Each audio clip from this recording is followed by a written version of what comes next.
No Chill Chat, checking in and about to catch a flight to go get another car. So y'all just stay tuned. Check a guess of what it is. We'll see in a minute. Yeah.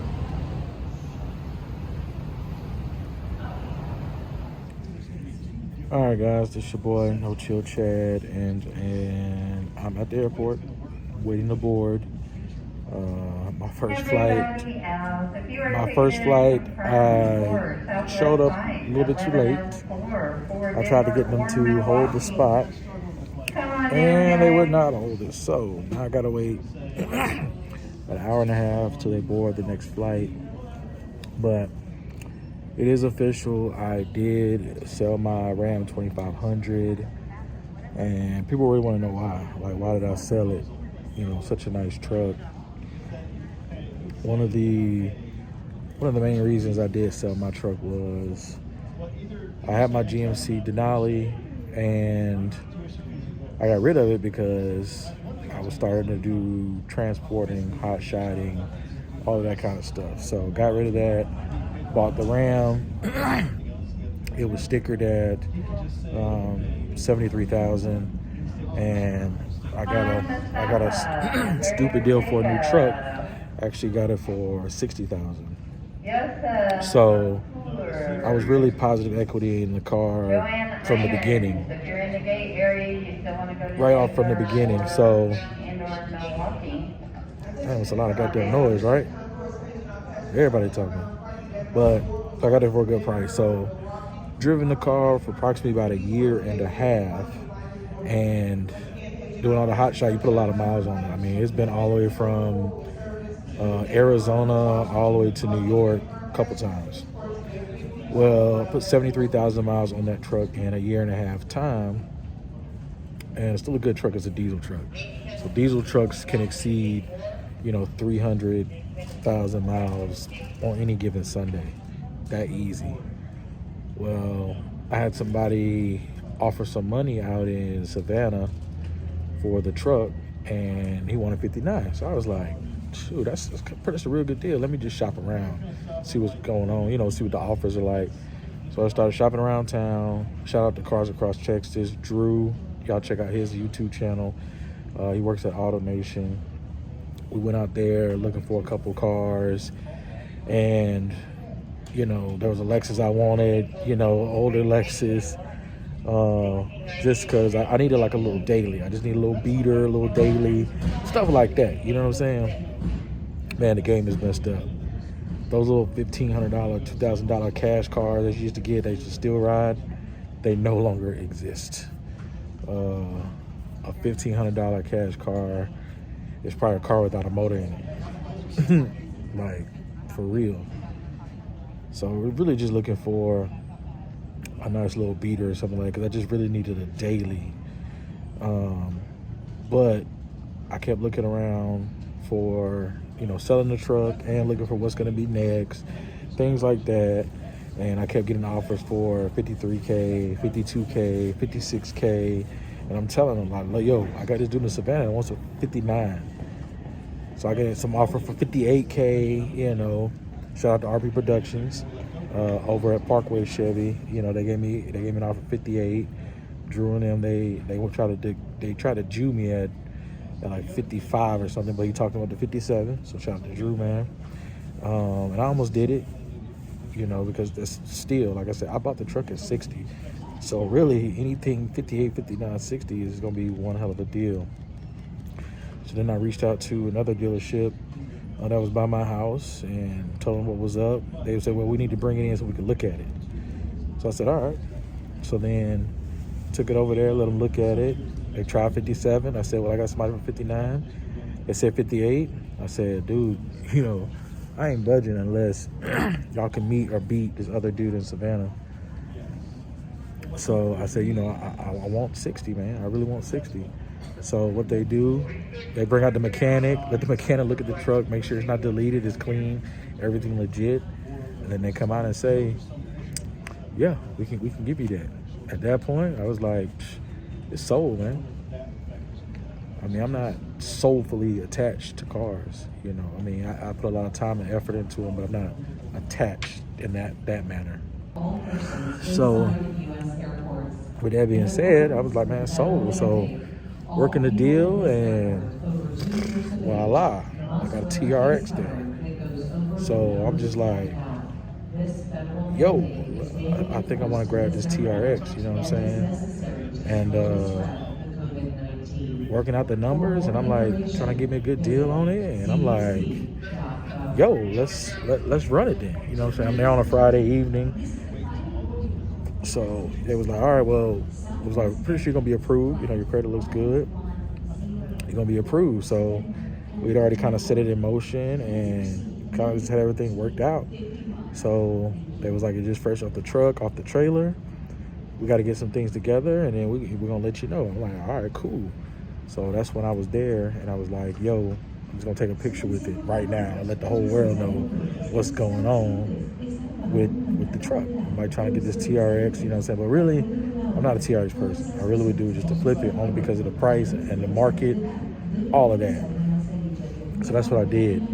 So now I finally found me a daily, a beater.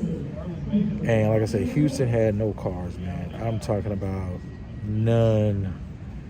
Even when I went to CarMax, Auto Nation, or something like that, if you typed in anything $15,000 or cheaper, the only thing you found was Altima, Camry, Ford Fiesta, Chevy Cruze. Everything else was 20 plus. I'm like, dude, for 20, I should have just kept my truck. You know what I'm saying? But like I said, it's all just making some smart moves, because I wanted to free up some debt on my credit, because I'm trying to make some big power moves real soon. So like I tell people all the time, it's like everybody always wants to go, you know, from point A to B in a straight line because they figure it's the quickest route. But in actuality, if you think about it, if you're on the highway going in that straight line and there's traffic, you're just sitting in traffic waiting to get to point B.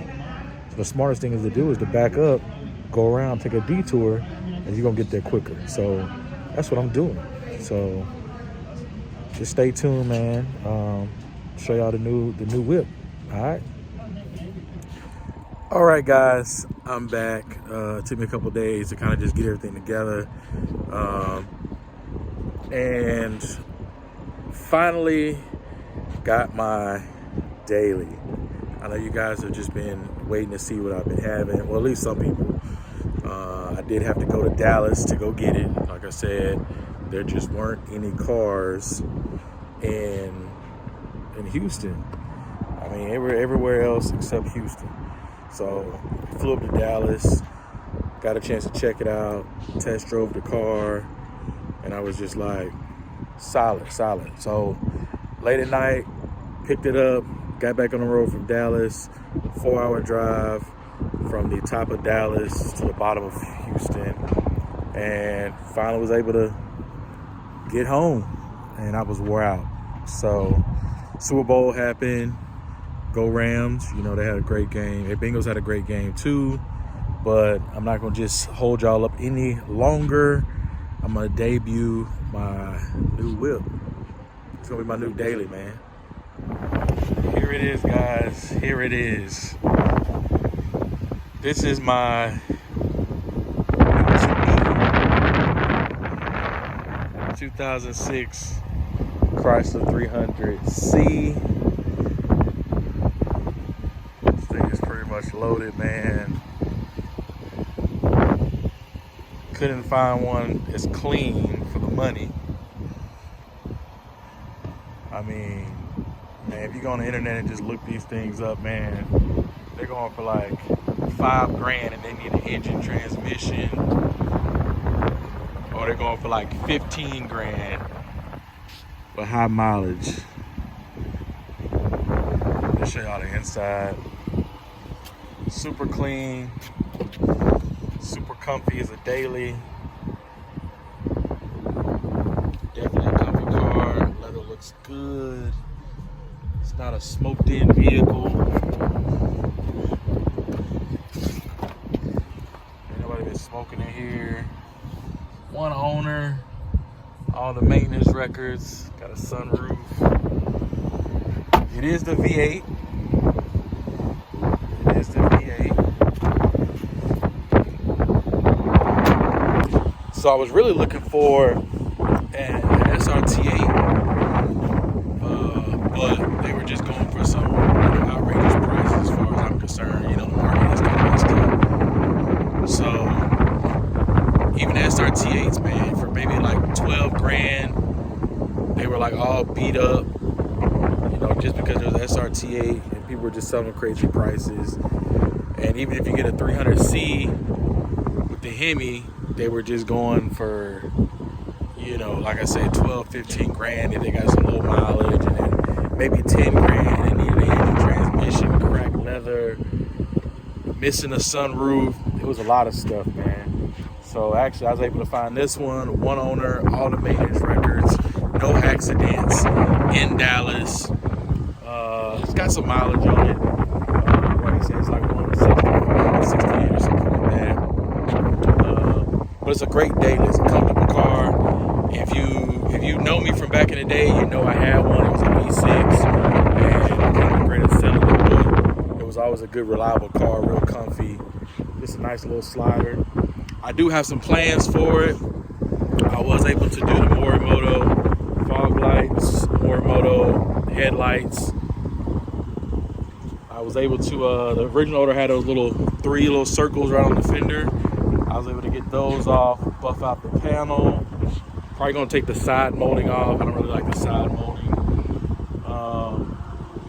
Hopefully I can get some SRT8 seats and get the SRT8 body kit on here. I do plan on putting some nice wheels on it, maybe lowering it an inch, and just really man, this is like a cash car. I just needed something I could just slide in, because like I said, I'm about to do a power move on y'all, you know what I'm saying? So I'm just stepping back